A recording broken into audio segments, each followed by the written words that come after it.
I enjoy all of them. And then everybody's sort of like talking about something similar from a different angle, right?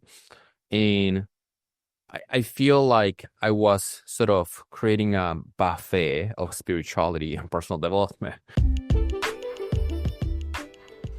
Welcome to the Phase 4 podcast, inspired by Vishen Lakiani and Ajit Nawalkar, co-founders of EverCoach, a division of Mindvalley. In this podcast, we speak to coaches and creatives about where they were, where they are, and where they are going. This is an intersection of what we focus on expands, and your story is your superpower.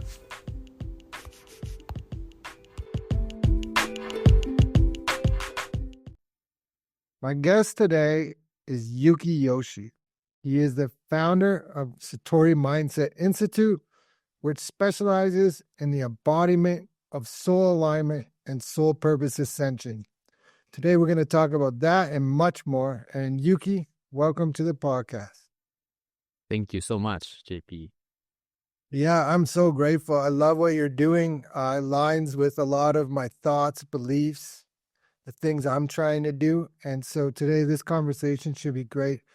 Usually, I just love to begin with, tell us a little bit more about yourself and maybe how did you end up in this space? Yeah, I can share the longer version or shorter version of that. It's been a path for me. I grew up suffering from asthma. So the world was a difficult place for me to live because if you are not able to breathe, right, that is the perception that I form what the world is and about myself. So I started my life struggling with everything. And that was actually when I was living in Peru. So I'm originally from Tokyo, but I grew up in Peru. So you might catch some of my Spanish accent, actually. So I lived there for about 9 years and I moved to Tokyo at the age of 11. And I think intuitively sort of felt like there was something more than the visible world. So I was tapping into the invisible realm at the early stage, moving from one continent to another, from one culture to a completely different one, like a developing country to a very developed country. So that sort of led me to not be in the box, but I was sort of like outside of the box. I always felt like I was an outsider. Like, I don't know if you have any, your audience, anybody resonate with this sort of feeling that you don't belong to fully in a certain communities, because for me, what people were interested in felt like a little surface space. I was looking for more of the depth and the juiciness of the internal stuff, which led me to wake up into the spiritual path at the age of 17. That's the time that I started my first career as a dancer. I danced professionally in Tokyo. And then I didn't like school, right? I didn't feel like the study that I was receiving in school was beneficial for life. So my real school was a bookstore that I was going after school. And I mean, the very first book that I discovered though was at the part-time, but then I went to a bookstore, and then the first series of the books that I read was Celestine Prophecy by James Redfield. Yeah. And then Neil Donald Walsh, Conversation with God. I read every single one of his books. Like, When you're like 17, 18? Yeah, wait. So when I was 17, he was publishing Conversation with God #1. So I was going when he was publishing. I'm not really sure if the publication in Japan was later than the US, but I was there as Celestine Prophecy, and right next to it, Neil Donald Walsh, and that's the opening of my spiritual path. That's a pretty high place to start. When you said Peru, I wrote down Celestine Prophecy. Oh, That's a great book. And just when you're saying Peru, I'm thinking there's certain parts on the planet that are emanating or vibrating really high, and Peru seems like one of those places. But those are great books. I didn't mean to interrupt. Go ahead. No, no, no. And then I moved to Los Angeles for dance, and I had a bulging disc chronic back stuff. So then I shifted to do things like yoga, Pilates, so movement, but more of the holistic, mindful type of stuff. And I was always interested in psychology, spirituality, right? So here I had clients and people are struggling with stress and the negative thoughts, and then from there that led me to go to holistic health education, graduate school in holistic health education. That took me to San Francisco. So I went to a school studying holistic health, consciousness, spirituality, and I feel like the whole journey that I have been, JP, I feel like I'm the one who just is connecting dots, right? So it's important for me to resonate with me deeply. And I have stepped into different industry, personal development, spirituality, mindfulness, holistic health. And I feel like I'm sort of picking things that resonate with me to create some framework around how actually we're supposed to be living in this earth plane. So yeah, I think I have come to that place that I can present that clearly. There are many people who are stuck, and I meet people who are very unclear with lack of clarity seems to be huge for a lot of people. This feeling that there's something more to life, something is missing. You can have like gratification of the external achievement or some fun stuff, nothing wrong with having fun, but then internally it needs to align. Yeah. Just So authenticity. yeah, authenticity. Yeah. So I do have an academic background that enables me to articulate and explain stuff. But then outside of that, I was into personal development. So I was with Jack Canfield. I was with Bob Proctor. And then I was at some point a consultant with Bob, and then started to create my own stuff, blending a lot of the stuff that I have gone through. Yeah, that's beautiful. So you're taking like the science and the spirituality, marrying them together, coming up with your own framework, which is huge for authenticity and creativity, but also it allows you to resonate and connect with people. And I'm sure that means some people aren't for you. That's fine. There's lots of coaches, but the people that are connected, they're going to get the most benefit from you. Yeah. And the most beautiful part of this, JP, is that I have a lot of teachers, like spiritual teachers, right? I was influenced by Don Miguel Ruiz. I was influenced by Eckhart Tolle. I was influenced by Gary Zukav. I was influenced by, of course, Neil, James Redfield, all those spiritual teachers. Also, people from personal development, right? I love Neville Goddard. I don't know if you're familiar with Neville Goddard, Wayne. Everyone, all the people you're saying, I'm right there. Michael Singer, I got Wayne Dyer. It's all there. We're in the right spot. Right. So I enjoy all of them. And then everybody's sort of like talking about something similar from a different angle, right? And I feel like I was sort of creating a buffet of spirituality and personal development and picking and choose and creating a plate that works for me. But the beautiful thing that I wanted to tell you is that when I work with people, even when I do presentation or all that, one of the things that I want to really make sure that is that people do not need to believe what I'm saying. Yeah. Because it's not about downloading my framework to them, but it's supposed to challenge their existing belief to expand, and they can pick and choose just like I did for every single teacher. And I want people to create their own truth that works for them, that meet their desire, right? So people have different kind of desire. Some people want more material stuff. Others don't want that minimalist, but then want peace of mind, right? People have different desire. And I think the work here is to really expand the truth for you, the relative truth for you, the belief. So it meets your desire. Yes. And it doesn't need to be the same Focus. as, yeah, it doesn't need to be the same as mine at all. 100%. What we focus on expands. That's the tagline for this podcast. And that's the Okay. reason why. And I feel the same. Like all those authors, mentors, teachers that we learn from, we distill it down into what works for us. And then we have this plethora of tools that we can share with people. And like, Mhm. okay, you don't want the spirituality. I'm going to give you something else. I'll give you more science based stuff. Some people are like that. But the idea of creating your own evidence and learning from your own path, then it doesn't matter what anyone else says afterwards. It's like, this is what I did. I set out to do it and I create the evidence along the way. And now I'm the expert in the field. Exactly. It's your own life. So you create your own one. Yeah.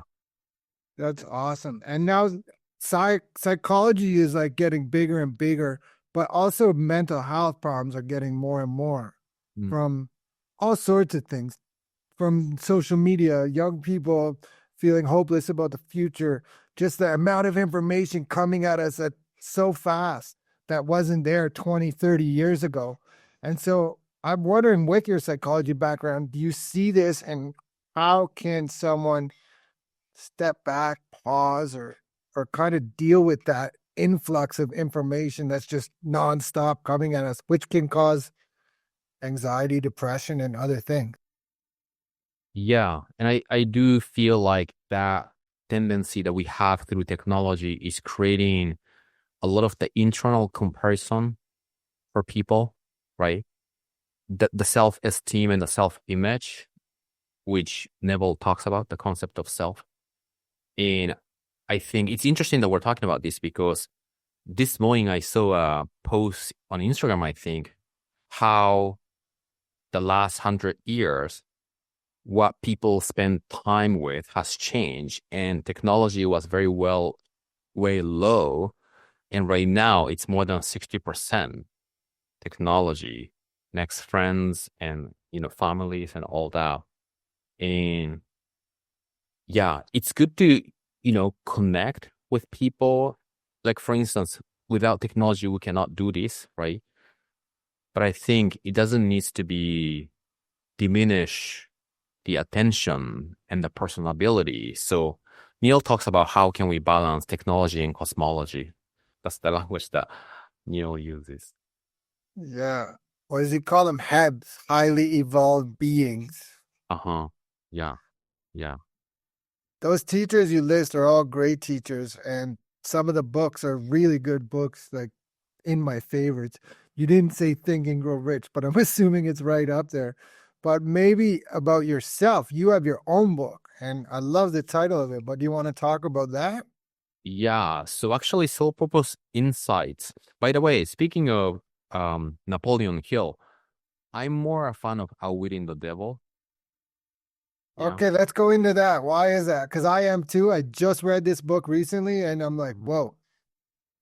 So I feel like Napoleon Hill's Outwitting the Devil talks about the subconscious fear-based energy that people get trapped by, right? He talks about the opposition of God, right? The devil. And I mean, the way that he shared that and speaks about that is what described the world, right? And it's very interesting, though, not to mean to bring different people, but Marion Williamson, Yeah. yeah, she says that fear doesn't come from that infinite intelligence or God. Fear is a mental construct. So the hypnotic rhythm that, Outwitting the Devil talks about and the habit of drifting, it's interesting because, I mean, speaking of the soul purpose insights, I often talk about, JP, there are only two things that prevents people from evolving or living their true self. And one is fear, the survival mind. Yeah. And two is the familiar self, the past, present self. So when somebody, I mean, we all know that if you want to create a different kind of life outside, we need to change inside, right? So the change in life doesn't happen until we change the inside. The outside is the mirror of our inside, let's say energetics. And we get caught up into this pattern, right? Pattern of being influenced by the external contrast. Is that a common language for your audience? I Contrast? think so. Yeah, for sure. Yeah, the perceived negativity in the outside. And Cognitive also, dissonance. yeah. And then there's a past present version of us that is very familiar that people get stuck. So because I had that sort of like a framework and perspective, or those are the two things, and then Outwitting the Devil exactly talks about that. So that's why I like that book. Thank you. I love it. So the reason I like it is because, and I love the other book, by the way, Think and Grow Rich is my favorite book. I've read it probably 15 times. I highlighted more than any other book. But Outwitting the Devil seems like it's made for right now, like this moment in history. And also, as far as like writing, you would appreciate just the way that he thought of like, hey, I'm going to put the devil on the witness stand and he can't lie to me. And this is Yeah. what a way to write a book, right? Yeah. It's a fun book, right? But you know the story of that book, that he actually wrote that book maybe like a year or 2 years. He published Thinking Grow Rich, but he didn't publish until way later. Yeah, he couldn't probably, right? He would get burned at the stake if he did that. Yeah. Because of the way he positioned things in the book. When you talk about fear and Marianne Williamson, the quote that comes to mind is, our deepest fear is not that we are inadequate. Our deepest fear is that we are powerful beyond measure. Yeah, exactly. The ego fears your true essence. And that's what you're trying to teach people now is like, you have power. You don't need anyone to tell you that, and just help them believe in that. Yeah. It has a lot to do with recognizing the stories in the mind, and then begin tapping into who you are instead of living from the place of who you are not. And what does that look like? How do we do that? For me, I have one is like, be curious, almost think like and feel like a child. These kind of things help. But you have any other ideas? Yeah. So the very first step for this process of self-transformation that I suggest to people is to begin observing. Begin observing the voice in the head, the inner dialogue. Because if you have a voice in the head, in your conscious mind, you will have a feeling tonality in your subconscious that is congruent with it, right? So you cannot be feeling positive while you're talking negative, right? So when you begin noticing that, that is the first step. And then you cannot be the thoughts and be observing your thoughts at the same time. So the more you observe your thoughts, you're detaching you from the story, and that is the first step. But here's the interesting, funny part. People who are on this path, people want to feel expansive, and people don't want to dwell on the negativity and all that. And they practice, right, the mindfulness and meditation and observing your inner dialogue. And they're doing good. They're doing good for a week. They're doing good for a month, right? And something happens. Something happens that triggers that emotion. There's a volcano, right? The frustration or whatever the pattern. And then they start judging themselves that they were doing good, but I now drifted back. So it's interesting. Did you say curiosity? Yeah, curiosity. Yeah. So that's actually exactly what I teach too.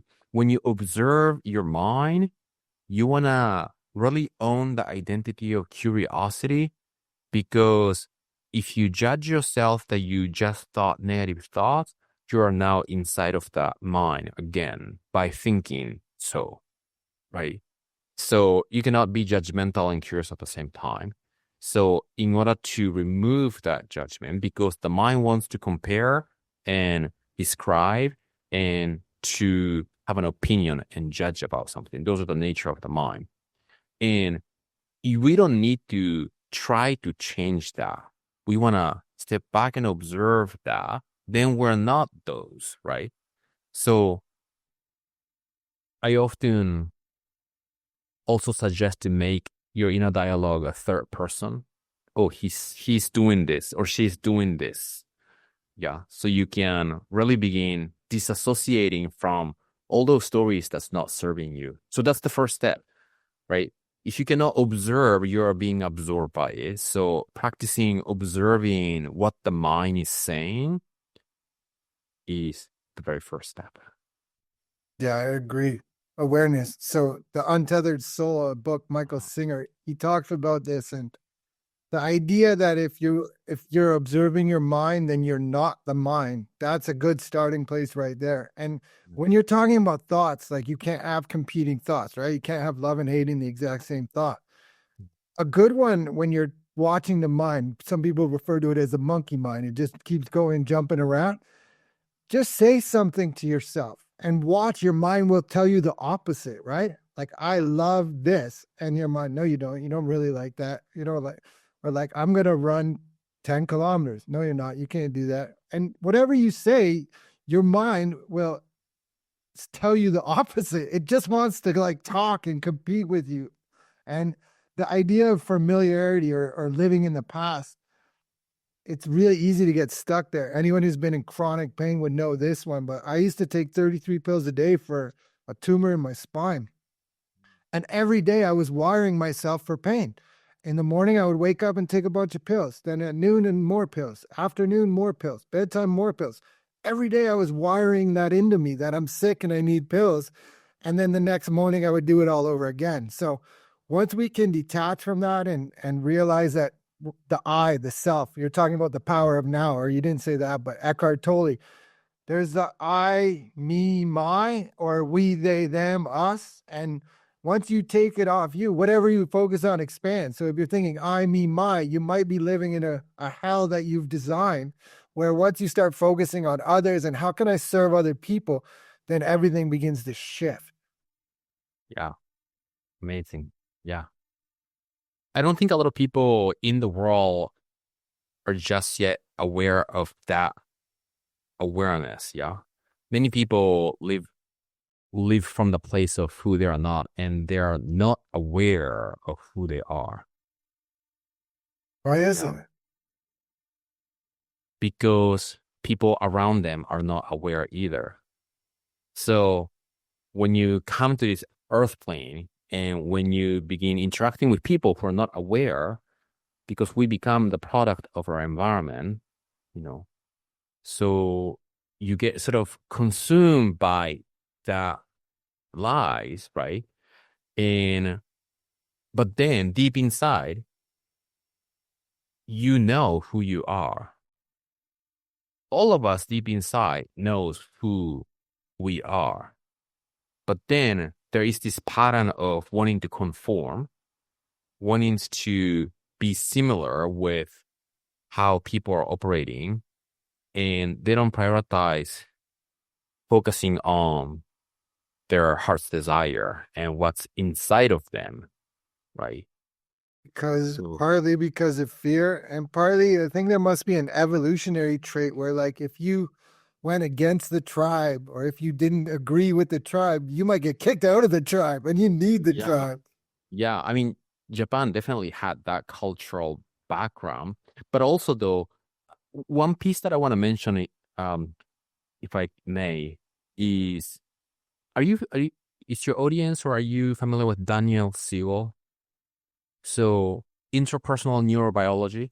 So in the spiritual and the personal development work, I incorporate a lot of his stuff where we are individual bodies and we have individual mind to think. But the concept of self and the self-image that Neville talks about, Bob Proctor talks about, is always born through the relationship.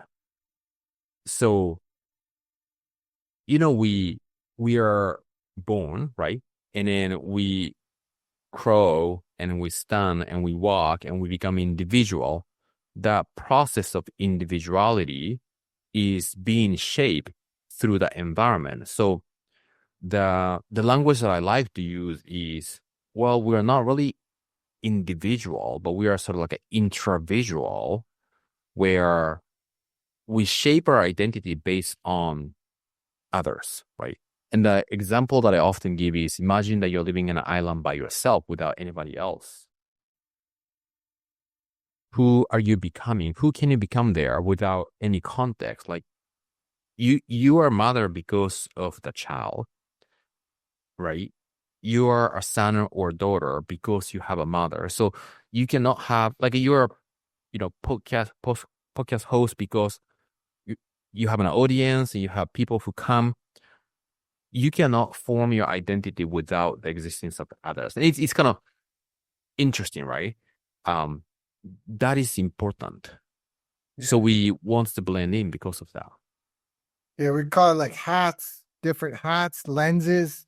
Yeah. And the most recent one I saw someone do, they said, write down all the things you are on a sticky note. So I'm a father. And then they put it on. I'm a son. All the things. Yeah. And then it's like, this is what you think you are, but you're none of it. Like, it's all an illusion. Yeah. Who are you? Yeah. Maybe the energy side a bit more because I love the energy side. So do you incorporate anything in your work like Reiki or any of these energy things, modalities, Jose Silva method, anything like that? No, not really. But interesting though. I do have a body work background. So a part of the yoga and movement stuff, I immersed myself in learning a modality called neuromuscular therapy. So I can treat people's pain through my hands, which is sort of like a history for me now because I'm more focusing on this soul alignment, embodiment of the soul alignment. But I do feel like are you touching the person or no? Yeah, touching in person. Okay. I didn't know if you meant like doing it without touching them physically or okay. That's energy still. Yeah. I don't do any distance healings and all that, but more a manual therapy physically, right? In person, which I used to do. Yeah. But I think energy, we cannot separate ourselves from energy. So every single call that I conduct, every single space that I create is an energy work. And I never feel like I'm the one who is creating. Yeah, I'm just holding the space to co-create the shared experience. Yeah, that's beautiful. It's important to realize that it's not you. It's the whole thing is all, I don't know, like interconnectedness. Yeah. So how about your actual coaching now? I know I was checking you out. You got a lot of free stuff that people can jump on and you talk about that? Yeah. So the main places that I'm at right now is Instagram and school. I am gonna bump up YouTube soon. But I think doing this work, JP, like it's interesting. By doing it, you start crafting more what it is that you're doing, right? And then your clients teach you what is it that you're doing, right? You get all the feedback, not because what they say, but because of what you see in them, that you get feedback. Oh, this is actually what I'm doing, right? So even the last 3-4 years, I feel like doing the events, doing the calls with clients, things evolve. Like I have so many mentors and books and information that I read, but I always tell this. The place that I have learned and grow the most spiritually is me being with clients Yeah. and by expressing it. And then, like, I just did the Soul Purpose Ascension 5 days workshop last week. Yeah. I Yeah. often don't prepare too much for those. It just comes through me. Yeah. Yes. Any So, writer would know that. yeah. And I love about that, right? I sometimes get surprised what comes out of my own mouth. Who said that? Yeah, did I really say that? Yeah. And then even when I go back to the recording, what did I say there? Right. But it's interesting. That's how I expanding myself. So school is a platform. We have a very good group, great group from around the world. And everybody who is in the group is dedicated to embody the soul alignment. Yeah. So be in touch with that essence and then to expand your belief. And then we have all the free stuff. The Soul Purpose Ascension workshop is going to be evergreen there as a $37. If you upgrade to VAP, I don't like to say VIP because everybody's important, but VAP is very abundant person. You get to take the abundant session that we did. So because many people tend to focus on a lack. Yeah. That's a habitual tendency. So different practices that navigate people to pay attention to abundance. And then if people really want to dive into transform their life, the signature thing is a 8-month self-realization path. Nice. Yeah. Discovery. So something I want to point out is that the books the authors are talking about, Neville Goddard, Napoleon Hill, Joe Dispenza, all the people whose focus is on growth, positivity, high frequency vibrations. If you can rewire anybody listening to this, you can rewire yourself for this. And that's the way to do it, is listen to all that. Instead of filling your head with CNN and this blue against red or whatever it is, Yeah. stop filling your head because we're doing it anyway, right? And so the more news you watch, you ever see anything happy on the news? It doesn't sell, so they don't sell it. But we can rewire it. And so, like, I don't know, one thing I do, I purposely brainwash myself with, I don't know, you know Tom Bilyeu, Impact Theory? Uh-huh. Yeah, sure. So he has these audios and they got music behind it, but it's like the kind of stuff you would listen to at the gym, right? I think it's called Fearless Motivation. But I purposely like listen to these audios and intentionally brainwash myself for success. And it works because your brain doesn't know what's the difference between what's real or not. So you can trick yourself into positivity if you're feeling the other way. Yeah, yeah. And then I'm so happy that you're saying that because the beauty of listening to all those words that I found is that everybody have this inner speech that they're talking about all the time. But if you're listening to that, you're kind of like repeating that in your mind again, and you're not giving yourself a space to think negatively. You're not giving yourself a room to feel disempowered because your attention and focus is on that expansion. Yeah, and whatever we focus on expands. And so this works great at nighttime. If you're falling asleep, you just put on one of these. I listen to a channel called Progressive Hypnosis, and it's just this Australian girl. And she's like, "You're great. You're so abundant. Your body's healing itself," over and over again, right? And so even while I'm asleep, this audio's still playing, and I wake up feeling great. And it's just, I don't know if that has anything to do with it, but I'll take it. Yeah, yeah. I mean, before you go to bed, it's the best time to put things in your subconscious for sure. All right. So as we begin to wind down, if this episode resonates with you, please like, subscribe, share. Check out the new YouTube station. We've been on Next Steps Academy. There's still episodes from before on there, but starting this year, we went to a Phase 4 podcast channel. And reach out to Yuki Yoshi. You've heard this conversation. If you know me, all the things he's talking about are totally aligned, the same mentors, the same tools. Reach out to him and have that conversation, especially if it resonates. And if you feel like you're called for something more, It's because you are. And so, Yuki, I always ask everyone this question. This is the Phase 4 podcast. And Phase 4 in the 6 phase meditation by Vishen Lakhiani is about creating your future 3 years out. So, where is Yuki 3 years from today? Ooh, 3 years from today, I am actually all over, all over the world, if that's what you mean. And that's a lifestyle that I really enjoy, to not have a specific location, not to have a specific timeline. Yeah. And then enjoy the world. And I see the school group expanding because we are creating a movement to create a higher state of consciousness. I see 10,000, number 10,000 there.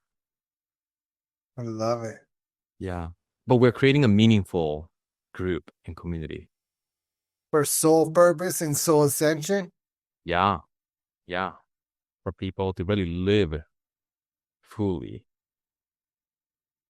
I think that question is powerful. The way we were talking earlier about curiosity, this one is possibility. And those two things, like, they allow you to dream and explore. I think, is it Norway, one of those Scandinavian countries, kids who get in trouble with the law, instead of sending them to jail, they give them a choice. Either go to jail or you can go to acting school.